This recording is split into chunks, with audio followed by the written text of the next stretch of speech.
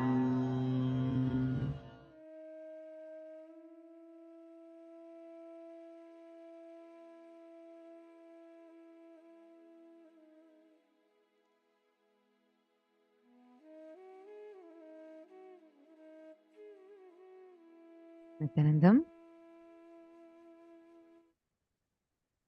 Nityatva. So beautifully Swamiji explained to us about Nityatva, and this all through such a powerful understanding, making all of us understand what Nityatva means and what is this whole Nityatva, what is Nityatva about, and how we exist.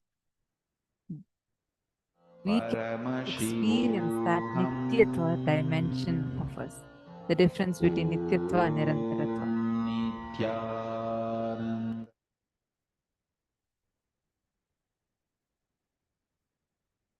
What did each of you understand? Nityatva, eternity. Understand the truth of eternity. Many of your patterns, fears, all of these are impulsive, not existential based. If you decide to sit with you and in a relaxed way look at you and have a matured conversation with you, much of your fears have no place inside of you. You just want to, you'll just understand all these things will just dissolve from you. They will not have any power over you. How many of you understood this?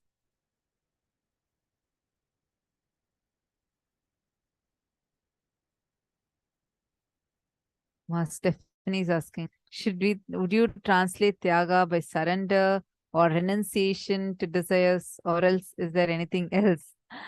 Stephanie, okay, I'm seeing this question only now. I just want to tell you, see, Tyaga is renunciation, or it's more like sacrifice, but from powerfulness. It is not a sacrifice that makes you powerless. The sacrifice that one does out of powerlessness is not called as Tyaga, but sacrifice that gives you tremendous power, and powerfulness is the real Tyaga.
Nithyanandam.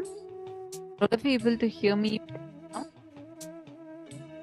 Are all of you able to hear my voice better?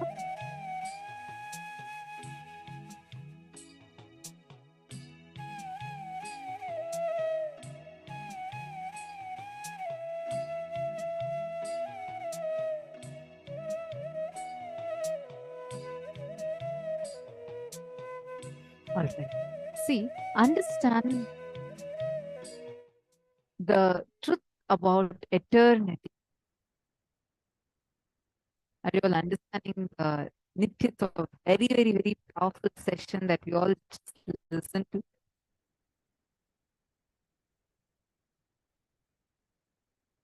Moses is saying, yes, ma, hearing this now really helped a current situation which popped up. Wow. What all were your clicks, Susan? Do share it with us. Still breaking. Sorry. Ma Stephanie is Tyaga. What is the Tyaga sacrifice of? Sacrifice of what? See, Ma Stephanie.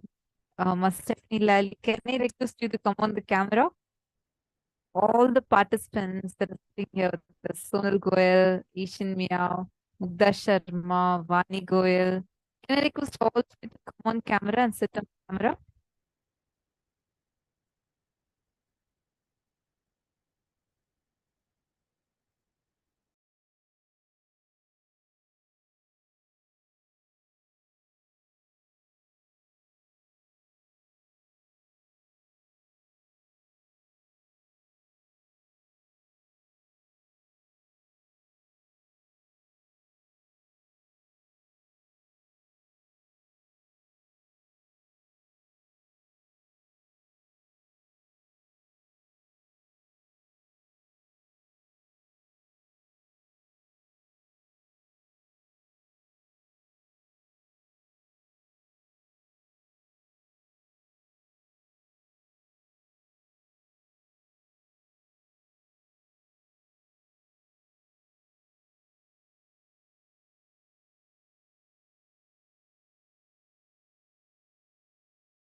Nithyanandam.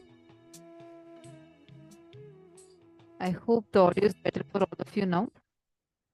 Really apologize sincerely to all the participants for today's technical glitches. I hope you all are able to see us and hear us better now.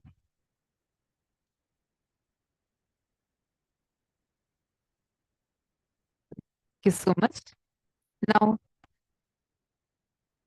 sorry, I was just answering about this question on Tyaga.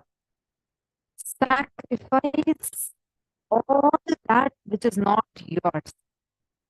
Meaning, having the guts to sacrifice your patterns, sacrifice your incompletions, and manifesting tremendous powerfulness, sacrifice which is not rooted in some kind of powerlessness. Decide to do tyaga, sacrifice all your powerlessness, your incompletions, all of it. It will give you tremendous power. Actually, the problem is most of the times we are so attached to our problems and our worries, and we keep thinking that, oh my God, nothing can be, like I cannot come out of this problem. I can't come out of this pattern. But actually, when you look in and see, you would realize that the pattern itself is there in you only because you keep wanting to hold on to that pattern. We get a secret payoff with that patterns. I mean, it's really true. It's like, if you actually look in, we all keep thinking that, oh, I keep saying that I don't want this pattern. I'm very sure I don't want to have this pattern. But actually, you carry a certain vested interest towards it.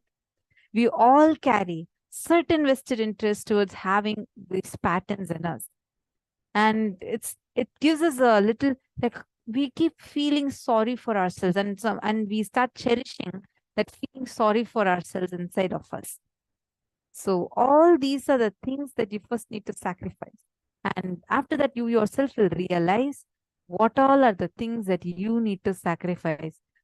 Tyaga, actually, I can't even say tyaga as the word sacrifice, because it has too many connotations associated with it. It's too loaded. The word sacrifice is too loaded. You already get some kind of a pain.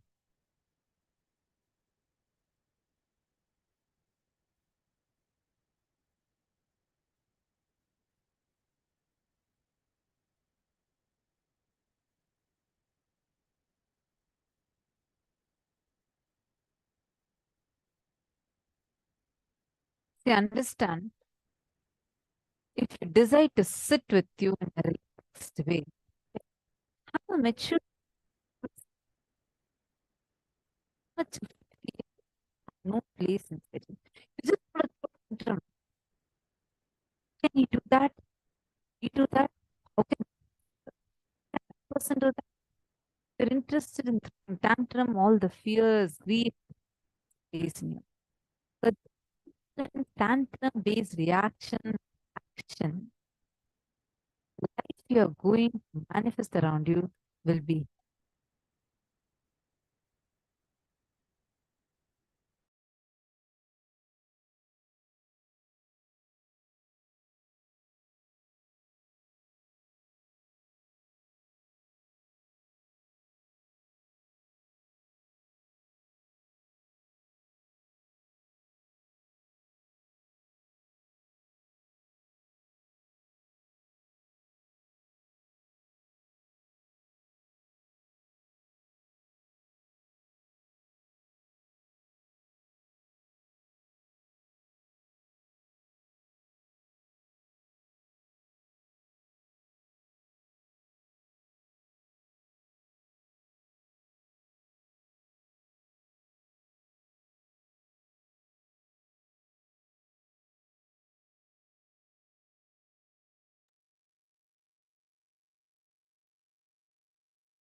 Paramashiva's universe, yourself's original source, universe. For example, a swan comes flying in the sky, reflection swimming pool, that reflection is you. reflection is me. That reflection is everyone. That swan is Param. Swimming pool is the moment the reflection looks back at realizes it was, it is, it will forever be Paramashiva. Sometimes the reflection feels it is being hurt by the waves in the swimming pool. Reflection needs to realize that even when the swimming pool is filled, it cannot hurt the reflection because reflection is sent to those. Wow.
Understand?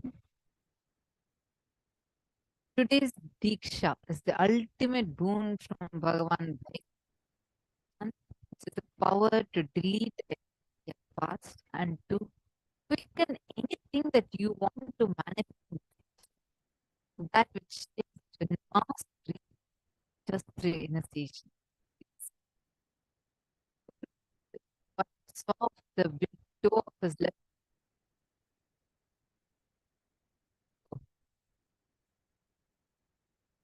Understand?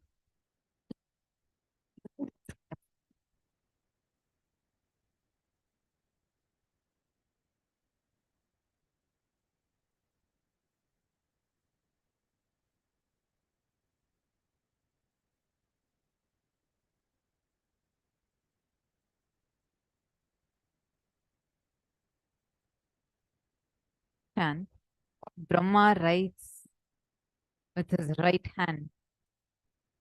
All say, right? That's fate, destiny. We say, oh God, look, this is what God has written on my book. Like this is how my life is, what to do. Because God has written like this about my life, only all these things are happening. We keep blaming God for everything. How many of you have heard this style of thinking itself? What to do? This is what is written on my forehead. All is my fate. All these things we keep saying. Understand one thing. Yes, your future, what is going to happen is also pre-written. What Brahma writes, Brahma himself cannot change it. Your fate cannot be changed by Brahma. Vishnu cannot change it. Shiva cannot change it. None of them can change the fate that's written for you. But in Guru Gita, Paramashiva himself reveals what Brahma writes with his hand, what Brahma writes with his right hand. Brahma cannot change it. Vishnu cannot change it. Shiva cannot change it.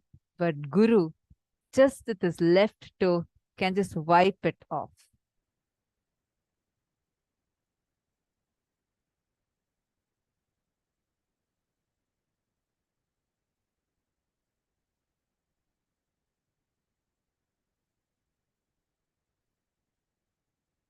How many of you are clicking with this?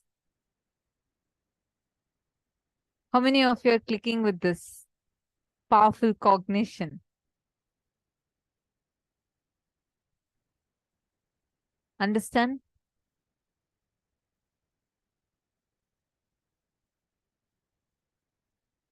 Sorry, Ma, are you still hearing my voice breaking?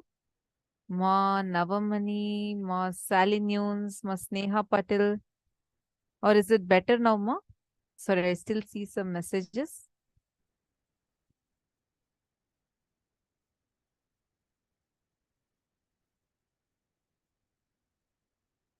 Voice is good now. Okay. Understand this.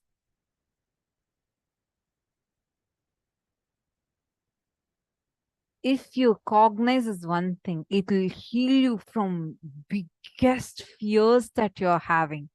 Understand, no matter what, Guru can just rewrite your whole past, present, and future. Literally, even your past can be rewritten. Meaning, the way how people will remember you, that itself can be changed. People will just forget about your past. All of a sudden, you'll see a new you, not just in your present and in your future, but even your past can be rewritten. That is Guru Kripa. That is only possible by the Guru.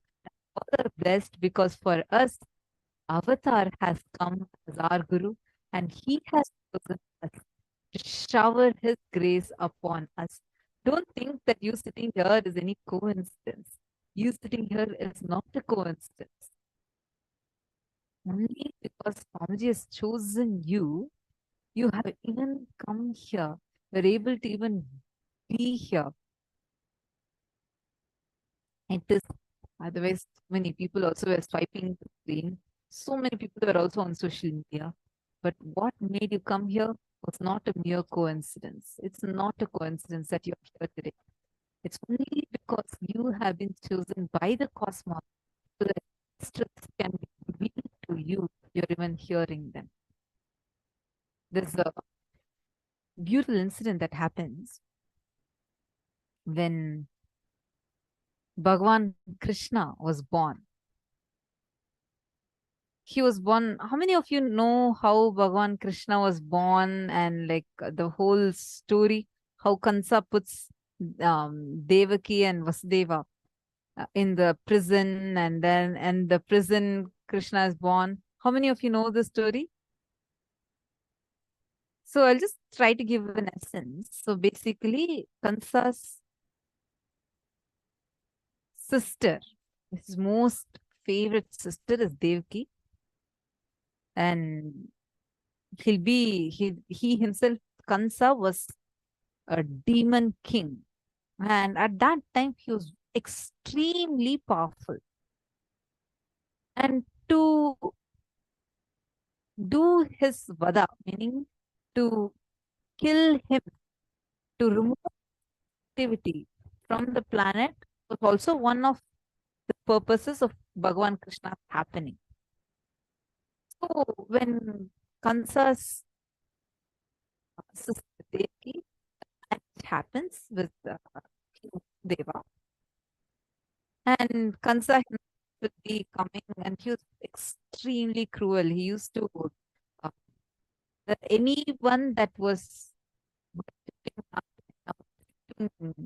Paranda to torture them. Say either worship me or I'll kill you. This kind of this was the pity and the cruelty of that when he also held his marriage, he was taking them in a chariot and like a cosmic voice. This Kansa, be warned, you're killing you soon. Your sister will give birth. Her eighth child will be the destruction for you.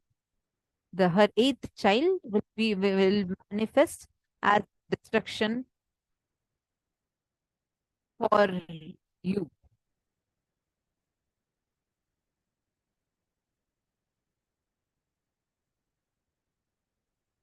Understand?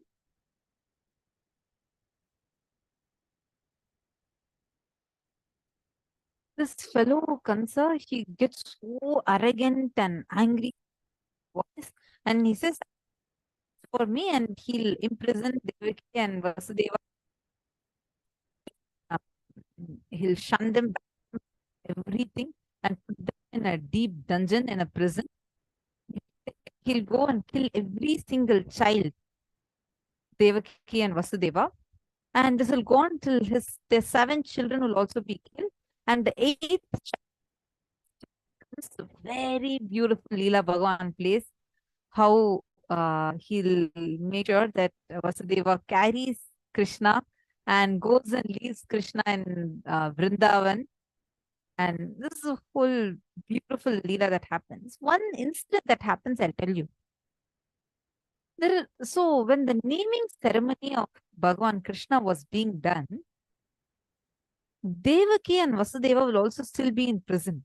So they'll request Kansa that they just want to go and meet one Maharishi and come. So Kansa will send both of them along with his spies to go and hear what exactly is the conversation they're having, because he was trying to find out where this 8th child is. And in that time, when Vasudeva, so both Vasudeva and Devaki know very clearly that the spies are all around them and they're trying to track what exactly they're going to talk. And the Rishi that they're going to be meeting, he is the one who's going to be giving the information where Krishna is. So very beautiful happening at that time, because Bhagavan Krishna chooses that only whatever they tell, only the Maharishi will hear and not anyone else, even though they'll be standing in the open ground and loudly talking to the Rishi and asking him, and when they repeat where Krishna's location is, no one around could hear. Understand? Only if you're a chosen one. And even hear this. So many people are going today scrolling in the social media, but you chose to hear these truths because Cosmos has chosen you to listen to these truths. It is not a mere coincidence or just automatically happen. Because the truth of eternity, Nityatva, see, among the 7 dimensions of time, the space, the past, present evolved as future, and future merging into the space beyond the future. Whole thing, the space before the past and space after the future is established in Nityatva, eternal. Start doing samskara every day at least once. And club it with Nirahara Samyama, which just do wonders to your body and mind. Now let's understand what is this Samskara Dahana Kriya. Today you'll be receiving this as your, you'll be explaining how to do the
The samskara dahana kriya is where you're literally going to go and relive all the pain memories in you. Now let us start with one. Start with the earliest memory of your life. Right? Recall all the unpleasant moments, incidents of your life. As you recall each incident, relive it in your inner space intensely. How you cognize that incident, how you responded to that incident. After reliving, write down each memory as clearly as if you're writing a story. Like literally, someone reads it, they should be able to visualize or see it exactly in the details. right? Just as clearly as anyone would write a story. Then, after writing, relive the incident in the mirror. In front of a mirror, sit and listen to it. As another person, just listen inside the mirror. Whatever you are saying, just listen to each words that you're uttering. And then share it with Swamiji.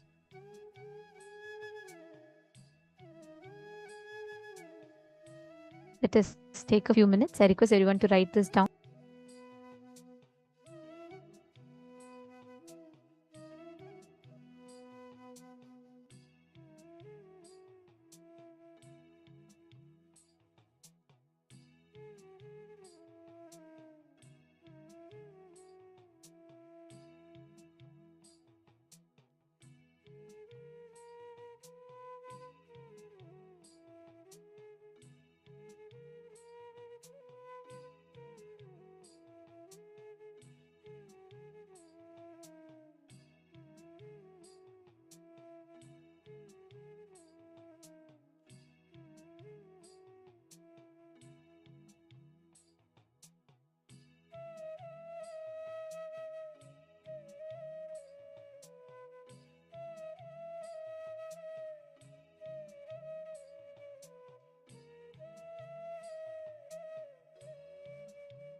You all can write this down and then you all can do it as a homework whenever you have time, because it's an elaborate process.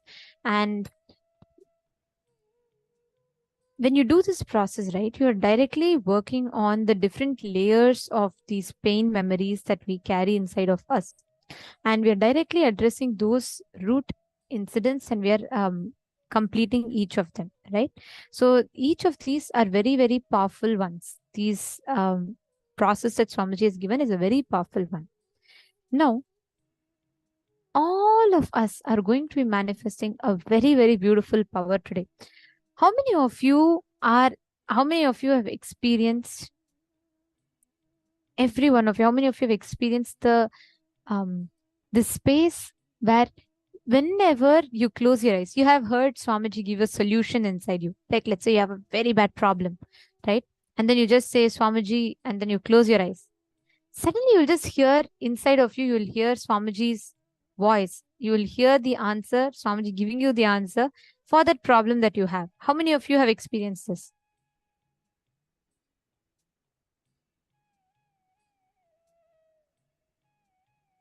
Come on, please share. Yes, okay, me, man. How many saying me? Okay. Wow, so many of you. Okay.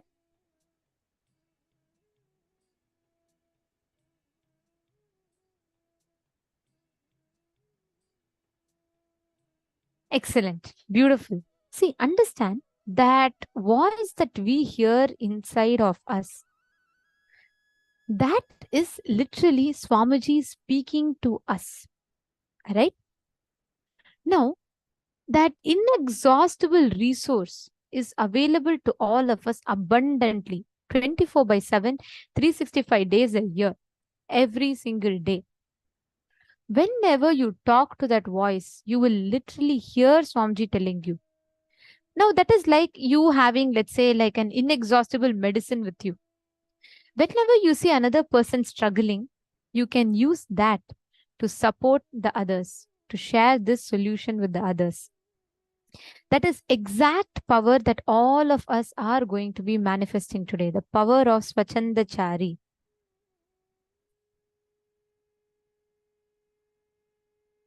Right? Now, every one of you that are sitting here, you're going to be manifesting this exact experience as a power. You're going to be manifesting this exact experience inside of you, where you manifest the space of oneness, and you're able to download any answer that you want and share it with people. You're all understanding? That is the power of Swachandachari, means freeing people from any inner or outer obstacles that they have. You're not going to be, what do you say? You're not going to be listening to their problem and then logically giving solution. No, you're going to be using your third eye to scan, identify the problem and give them the solution both. Are all of you catching it? Okay, let's all enter into the manifestation.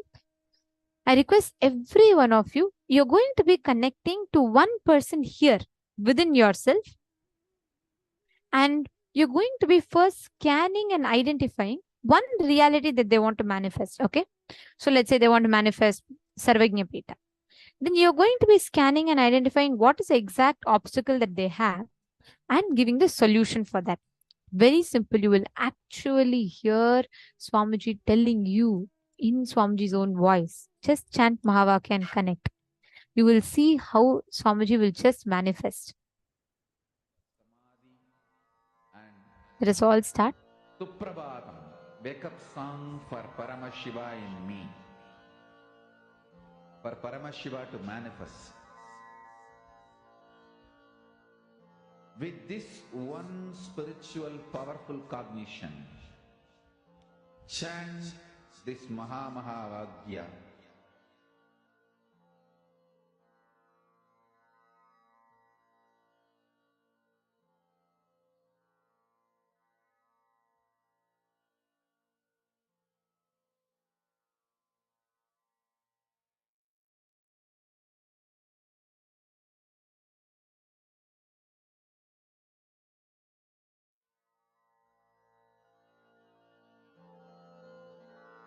Mahavagya, spiritual lullaby for Samadhi.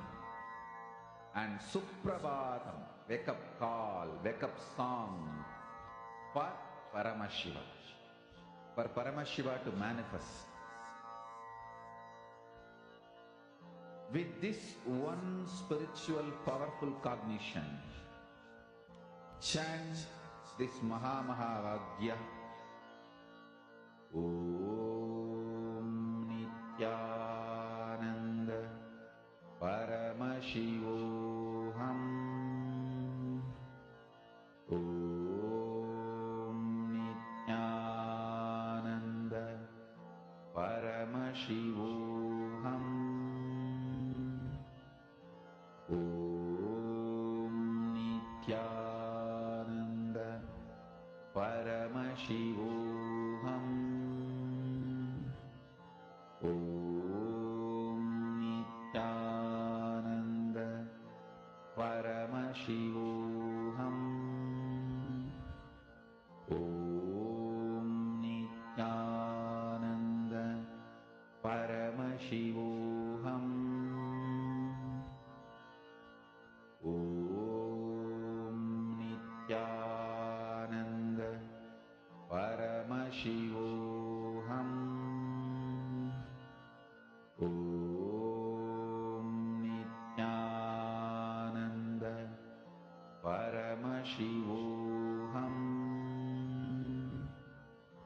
Om Nithyananda Paramashivoham. Om Nithyananda